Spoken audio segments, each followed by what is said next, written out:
Good evening. So I'm going to do another podcast here for new graduates, mostly new graduates. Anybody can really follow this.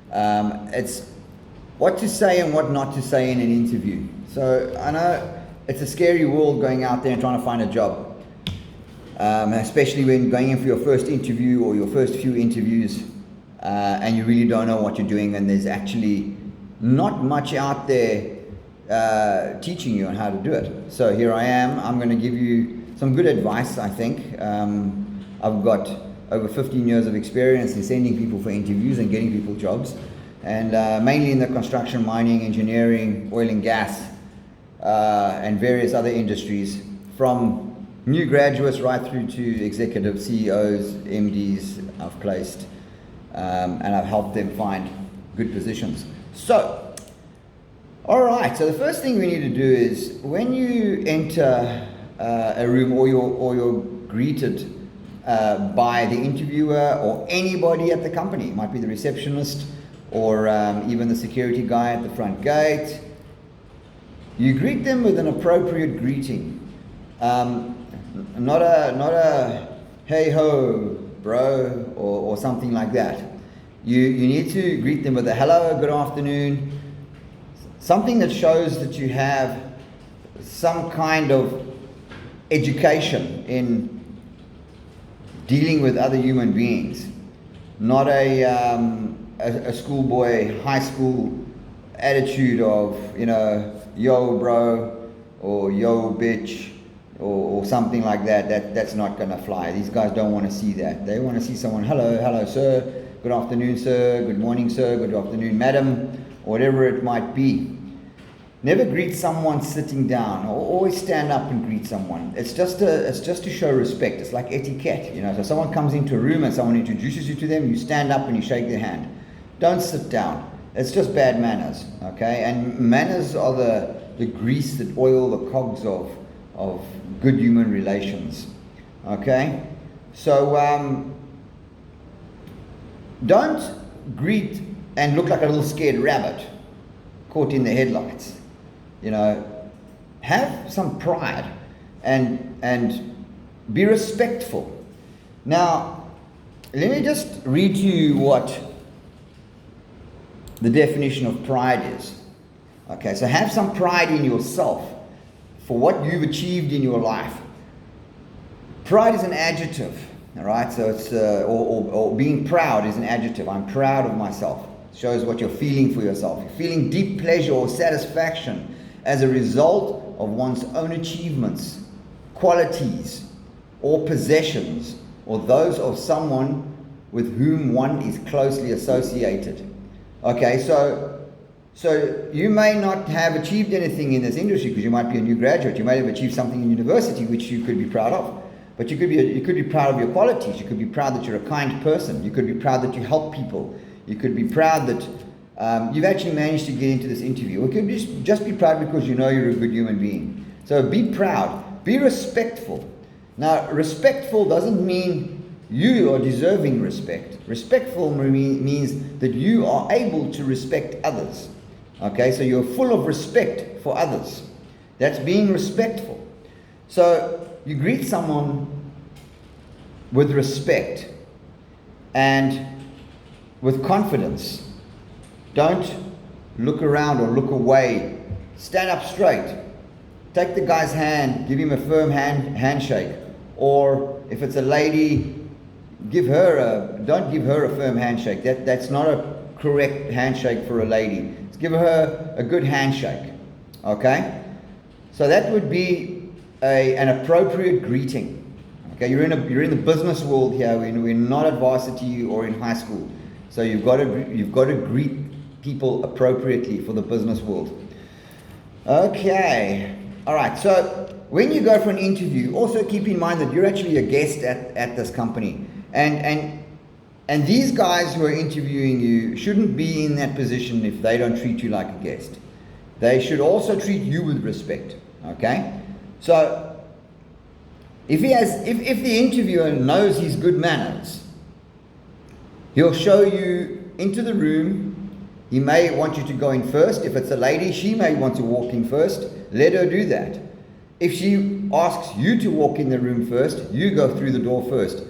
Just follow the instructions of who the person is who's asking you to go into the room, whether it's the interviewer or merely the PA or somebody like that. Okay, so being a guest, you should be shown to sit down first. So the person will show you into the room and then put his hand out and go, there's the chair for you to sit down in, and you say thank you. You acknowledge the person for showing you the chair to sit down in. These are all small little things that are very important. It's called good manners or good etiquette, good business etiquette. So you sit down if the person wants you to sit down first. Or it's very seldom that the host would want to sit down before you.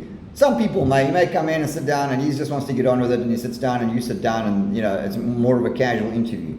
But if it's more of a stiff business-like interview, follow the etiquette. Also follow what is happening in as far as that goes. It might be a casual interview. It might be someone who's quite casual is interviewing you. Then act casual, but don't act like schoolboy casual. Act business-like casual, still with pride, respect, and confidence. All right. They may offer you tea or coffee when you enter the interview. Take it. Don't think that it's a good quality to go, no, please, thank you very much. I don't. Take the coffee, and immediately when you say yes, I would like a cup of coffee. I drink milk. And I have 2 sugars, or I don't drink sugar and I don't drink milk, or whatever it might be. Tell the person straight so that they know how to make your coffee, and it's not like a question going backwards and forwards. Just tell them straight. That just also indicates that you've already thought of the next question, and you're already answering the question that's coming. That's a character trait. All right. So the other thing with these are all small little things that you might think, what has this got to do with landing a job? Now, if you ask for a cup of coffee, that gives you a reason to prolong the interview, because you're still sipping on your cup of coffee. And these guys might be wanting to get rid of you, and you haven't told them everything about yourself yet. So have that cup of coffee, drink that cup of coffee while you're in the interview, and it will keep you in the interview. All right? So with that as well, treat the tea lady with respect. If she comes in or if she can't get through the door because she's got a tray of tea and coffee and sugar and milk and everything on this tray, stand up and open the door for her. That also shows the interviewer what kind of a person you are. You're someone who has culture and has respect for other people. Doesn't matter what level of the company they may be in. That's a very good trait, and people like that. So make sure you do that. Don't act like a beggar at the traffic light who smiles this false smile and wants to make you think that he's a nice person, when in actual fact he's not. And if you don't give him money, he walks to the back of your car and breaks your aerial off your car or something. Don't act like that. That's what we call propitiation. It's like being appreciative of things that haven't even been given to you yet. So don't act like that. Keep your pride and your confidence and your respectfulness about you. All right. Never make degrading comments about anybody. Don't make degrading comments about men if you're a woman, or a woman if you're a man, or race or religion. Especially religion and especially politics. Don't even get into that. Don't even get into talking about that. If you are asked a question, which would be a very weird question, and not even a fair question to ask someone who's in an interview, but if you are asked that question, just say, I'd like to keep my opinions about that to myself. I believe everybody has their own right to their political views or their religious views. So that's also a good trait. Letting people have their own religion, let people have their own political views. And when I say don't make degrading comments about anybody, don't make degrading comments about like men or women or gays or whatever it might be, because you never know who this person is sitting in front of you and who they are affiliated with and who they like. You know, you might make a degrading comment about the Springboks. Don't do that in South Africa, you won't get the job. But you may make a degrading comment about Orlando Pirates or the Sharks rugby team or something, and this guy's a Shark supporter. You've lost the job. So rather just don't make any degrading comments. Especially don't criticize a past employer or anybody who you at varsity or anything. Criticalness is an indication that you have transgressions against that person. When someone becomes hypercritical, all it shows is that you are trying to make the person who you've committed transgressions against look less than he is, so that it seems like you are justified in committing those transgressions against him. So don't do that. Clever executives know this instinctively. And when you get hypercritical about, oh, my last boss, oh, he never paid us, and I'm sure he was stealing the sand and the bricks and off-site, and never do that. Never do that. Why did you leave your last employer? Oh, my boss was an idiot. And oh man, he knows that when you leave this place, which probably won't be long by the way you're talking, you're going to say the same thing about him, so you're not going to get employed. All right, so don't get critical about anybody. All right. When talking about your own abilities, so this is for new graduates who don't have any experience yet. You're out there looking for a job, and it's hard enough as it is because you don't have any experience. The only thing that you have to go on is this. You've got your qualification in your hand, and you've got this, and you've got this. So you're going to have to use that smartly. What I would do is, I would definitely set up a pack, like a pack of notes that may come from varsity or may come from your in-service training, where it shows your abilities. If you stand there rattling off about how loyal you are and how hardworking you are and all these good things about you, it means nothing if it's coming out of your own mouth. It means nothing if it's coming out of your own mouth. But if it does come out of your own mouth, you better be able to verify it. So if you can show proof that you are a loyal person, like, you know, this is what happened when this happened and this happened and this happened, I was the only one left that stood by that guy. And this is how it all went down, and here's the proof, and here's his number, and you can phone him and verify this with him, and so on and so forth. So have proof and verifications of when you talk about your own abilities. Because that is now, let's have a look at a court of law. People can rattle on about how this guy stole my blah blah and this and that and damaged my car, and if there isn't any evidence, you're not going to win the case. And it's just because there's no evidence. So show evidence of how loyal you are, how courageous you are, how intelligent you are. All of those traits that you think you have, make sure that you have verification for them. Otherwise, it's just babble coming out of your mouth and no one's going to believe you. They might even think that you might be a bit conceited. All right. Never bring attention to your weak points. So don't go, yeah, well, I know that I'm a new graduate and I don't know anything about the job, but I really need don't do that. That's just bringing attention. The guy's like, oh, well, I didn't even think that.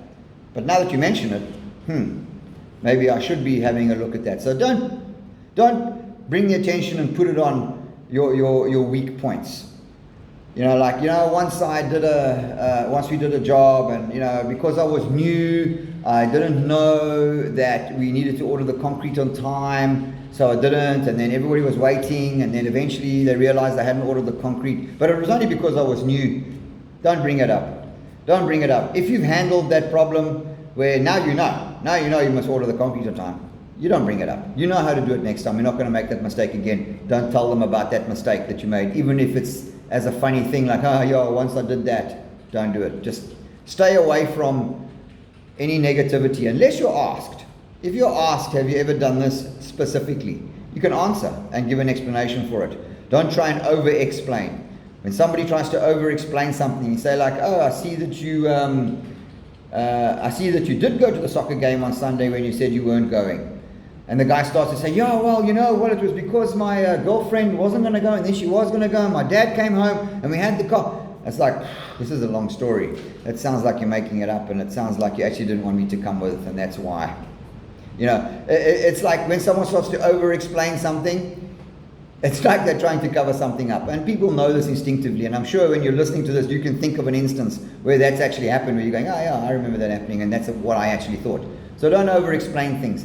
So yeah, I didn't order concrete once. You know, I was very new on site, and I didn't order the concrete. It was a mess.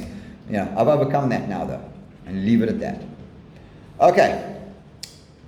All right. Okay. So if you're someone who has got experience, you have got 3 or 4 years experience. One of the worst things to say in an interview when you're going for a job where someone needs some years of experience, never say that you're a fast learner. It means that you think you haven't learned what you need to know to do this job. And the guy's like thinking, I don't have time to teach this person, so I need someone who has already learned fast at another place. That he learned fast in his last job, and he actually learned how to do it. Now he can actually do the job. Where now he's telling me he's a fast learner. So what's that about? He's like, yeah, well, I'm a fast learner, and I'll learn very quickly. And it's like, okay, so why are you here then? Because we need someone with experience. However, if you're a new graduate, you're going to have to be a fast learner, all right? So if you tell the guy you're a fast learner, you better be able to verify that. Say, I'm a fast learner, and have proof with you. Like when I was at varsity, we were given a task to do. We had to work out this and this and this, and I was the first one finished.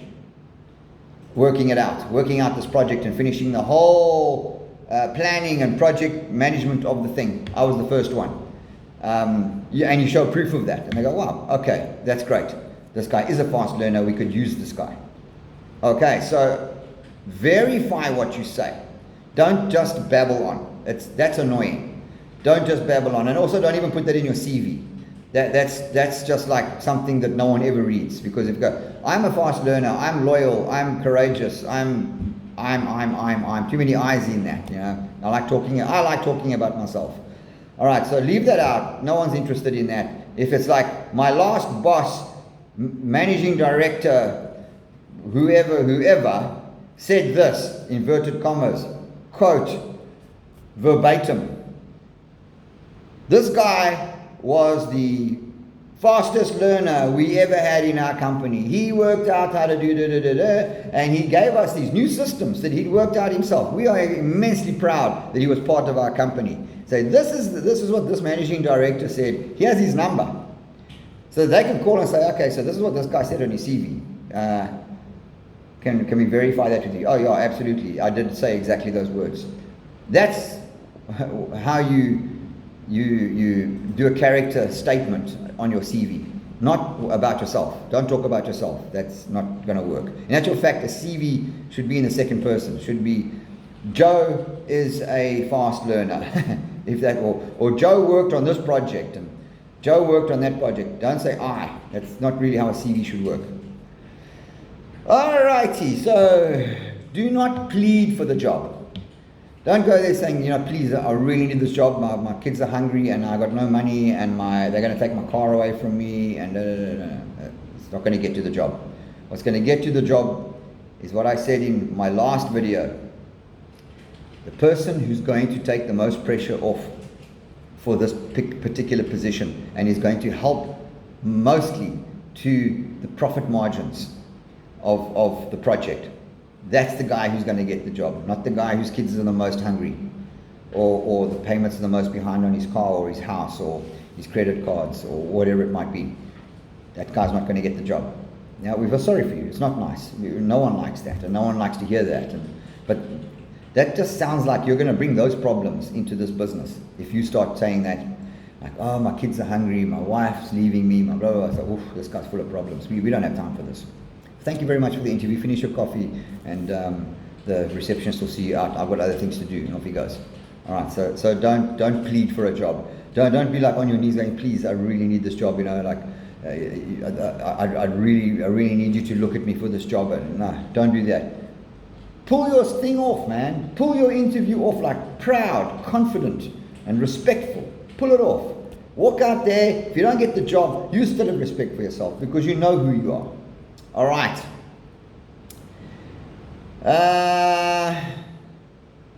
Okay. So if you're a new graduate, I've said this a lot of times. If you're a new graduate, you're going to have to hustle for a job. You really are. There's lots of people coming out of varsity and the colleges. There's lots of people coming out, and they're all good people. Some of them not so good, some of them are good. You're going to have to hustle better than those, and you're going to have to come up with a plan to get a job.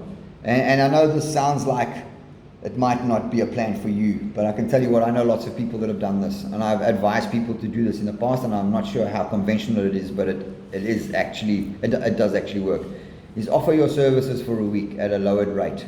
Just for a week. Just take me on for a week, just at a lowered rate. I won't hold you. After that week, I will walk away if you don't like me. But let me just show you what I can do within that week. That's all I'm asking. And then go and work your butt off in that week. And find out as much as you possibly can. Follow the guys who are the most productive in the company. Follow them around. Do what they do. Don't follow the guys who are anti-project, anti-company, anti-this, anti-that, negative guys. Don't follow them around. You're not going to learn anything from them. You're going to learn how to lose a job. Follow the guys who keep their mouth shut and get on with it.